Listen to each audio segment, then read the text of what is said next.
Hello everyone, in today's video we're going to be looking at Ova Magica. Ova Magica is a game that we've been waiting for 4 full years, and now it's finally here in early access. And I've been playing this game for about a week, so in today's video I want to tell you guys, should you get the game right now, should you wait a little while, or should you avoid the game altogether?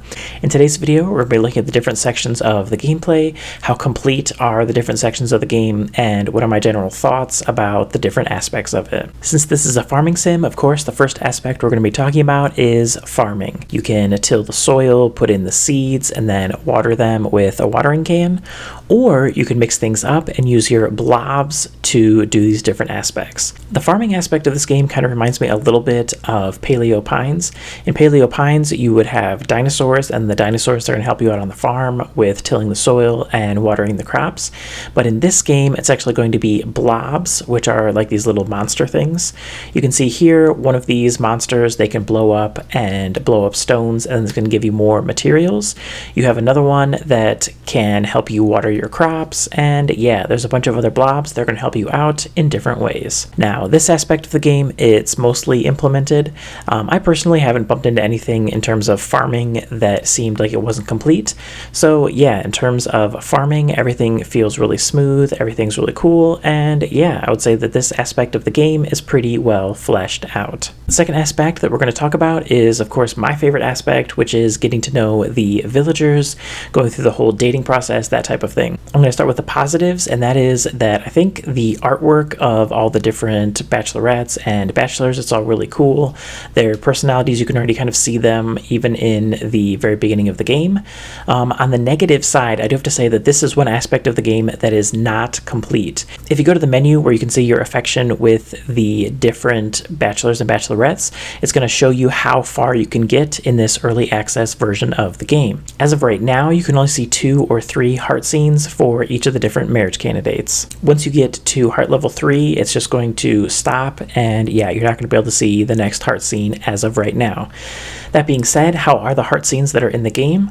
Well, I haven't seen all of them yet, but I do have to say that they are really tied to the gameplay, actually much more than I thought it was going to be. Also, I do have to say that all of the heart scenes, they're not really short. Like, I know most farming sims, the heart scenes, they're kind of on the shorter side of things, but in this game, all of the heart scenes that I personally have seen so far, they all seemed like a bit longer than I was expecting, and most of them, they also have extra goodies in them, like maybe you're going to get something that lets you go around the town faster, maybe you're going to get something that lets you build a new item. For the quality of the heart scenes, I do have to say that the ones that I've seen, I do like them. So yeah, as of right now, you can only see up to 3 heart scenes for the different marriage candidates, which is a little bit disappointing, but yeah, it definitely gives us something to look forward to in future updates. Of course, since we can only see 3 heart scenes, there's obviously no marriage in this game right now. Also, the one thing that did surprise me about this game is that a lot of the heart levels that you have with the different villagers, it seems to be tied to a lot of different aspects. And one other slight cool thing that I do have to talk about, that I'm talking about more later, is that once you become friends with the different villagers, they can also tag along with you on your adventures. It's really cool that any of the marriage candidates, they can actually go with you when you go on your adventures in the mines, which I guess leads us right into the next topic, which will be talking about the mines. Now, I don't know about you, but for me, when I play farming sims, I'm always a little bit worried about the mining aspect of games. In some farming sims, the mining is really fun and dynamic, and then in other ones, it's kind of annoying. Sometimes it's a little bit of a mix of both. So what is it like in Ova Magica? In Ova Magica, I think this is one of the aspects that me, personally, I'm kind of on the fence about how this game does the mines. Every time you go to the mines, it's going to be a randomly generated map, which I'm fine with. However, each time you want to go to this, you're going to have a special rune, and right now that rune is 500 gold. So if you want to explore the mines, you're going to have to pay money each and every single time. But once you get to the mines, is it really fun and cool? For me, personally, I found the mines kind of cool. Like, I love the aesthetic of the mines. However, I do have to say that it's a little bit too difficult. I don't know, maybe I'm doing something wrong in this game and my blobs are supposed to be stronger, but yeah, for me, this was the first time I almost got completely wiped out. And it's funny because in this battle, it was 4 versus 2, but yeah, I still was about to lose, so I had to book it out of there. So yeah, the mines, they're not for the faint of heart. Also, with the mines, this is one part where a warning warning is going to pop up, and it's going to tell you that, oh, this is a work in progress, and this is one of the aspects that they're still working on. So yeah, I think maybe they should have like a slightly easier mine to start out with, because this difficult part of the mine that I'm talking about is the very first one that you can go to. So yeah, me personally, I thought that the difficulty level, at least of the first mine that you go to, it should be decreased a little bit. Yeah, because I was like really excited to get there, and then bam, I almost died. So yeah, it was a whole thing, which actually is going to lead me into my next point, which is talking about blobs themselves. Now, blobs, they actually take on different aspects in this game. Number one, they are going to battle for you. Number two, they're going to help you out on their farm. And number three, they also act as just traditional farm animals like you would have in a traditional farming sim. So you can see here, I have this one that looks like a cow, and it gives me milk every day, and yeah, that's just how it goes. In the ranching aspect, what are the things that I like and the things that I don't like? Well, I like the way that you feed them. Because they're blobs, they don't just eat wheat or hay or, chicken feed or cow feed. They actually will eat like almost any edible thing you have in your backpack. So you can put apples and they're going to eat the apples. You can put in raspberries, they're going to eat the raspberries. Anything that you have that's edible, bam, you can just put it in there and they're going to eat it. For the cow, you actually don't even have to milk the cow. It's just every day the milk is just ready for you to pick up. So I kind of like that. It's really like streamlined. You're not going to have to worry about having to spend a lot of time doing a bunch of maintenance work.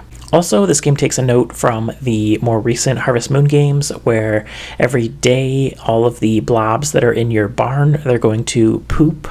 And then you're going to have to pick up the poop, and then you can just sell the poop and people are going to buy it, or you can use it to make fertilizer. So I think that aspect of the game is kind of fun. However, I do have a few gripes about the blobs. The first thing is that I think there are a lot of things in this game, especially related to blobs, that it's not really exactly clear how the different aspects work. For example, your blobs are going to have these different abilities, and it would be nice if you could put your mouse over the ability and then it would give you a description of what it is, what it does, that type of thing.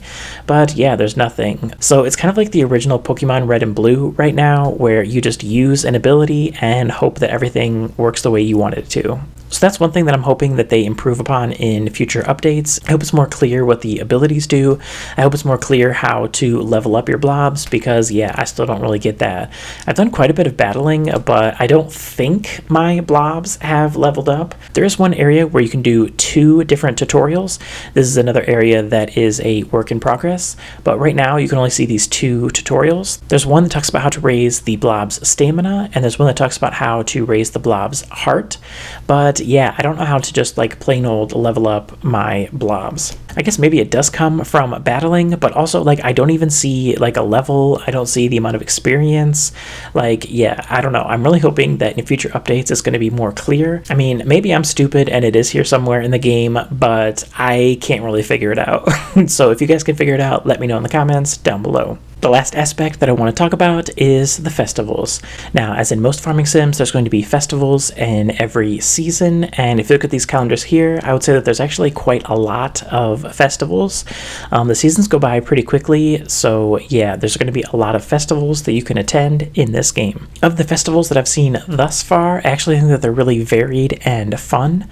Another thing that I really like is that sometimes there'll be villagers who are all hanging out together, and then you can just go up and talk to one, and then you're in a 4-way conversation or a 3-way conversation, and you just get the social bonus to all of them all at once. I think that's a really cool aspect that I don't really know why other farming sims don't have anything like that.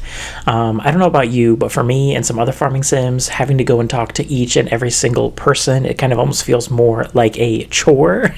That being said, what about the festivals themselves? Well, most of the festivals, they have a minigame attached to them, and depending on how well you do in that minigame, people will have different reactions, and maybe you'll get a special little bonus. Maybe this is a little early for me to be saying this, but I think the festivals in this game might be some of the best that I've ever seen in any farming sim. I don't know, in a lot of other farming sims, sometimes I get the feeling that they just have festivals because it's on their checklist of things they must have in a farming sim, so then they just pick some random thing thing, make a whole festival about it, and the whole festival is just like a cutscene where people talk about something. And yes, I am thinking of one specific game in particular as I'm saying this. But yeah, in Ova Magica, it's the complete opposite feeling. I feel like the festivals, they're really fun, and yeah, I can't wait to see what you guys think of these different festivals, because me, I really liked them. Before I end today's video, of course, I have to answer that question that I mentioned in the beginning. Is this game worth it to buy it right now? Should you wait for more updates, or should you avoid it altogether? Well, definitely not the last one. I think there is a lot of fun to be had in this game, but whether you should buy it now or you should wait, that's going to depend on you. Personally, I would probably lean towards telling most people to wait. There are a lot of aspects of this game that I feel like aren't fully completed, and even as you're playing the game, there will be sections where it says, you know, work in progress, we're still working on this, things like that. So it's really hard for me to say that you must buy this game now when I know that this game is probably going to be a lot better in a few months. That being said, this is an indie developer, and it would be really nice to show some support to this game. Also, I think this game is a lot of fun, and I'm really excited to see where it goes. Also, side note, if you do get the game, make sure that you leave a review within 48 hours. If they get enough reviews in 48 hours, they're going to give a special gift to the fans. So if you do get the game, make sure you leave a review within 48 hours. Also, this game is just a lot of fun. I really enjoyed meeting the different characters. I like how it mixes Pokemon and Harvest Moon. So yeah, if you like Pokemon and you like Harvest Moon, then definitely check this out either now or in a few months. So please let me know in the comments down below. Are you guys going to be picking up Ova Magica? Why or why not? Don't forget to hit that like button, and I'll see you guys next time.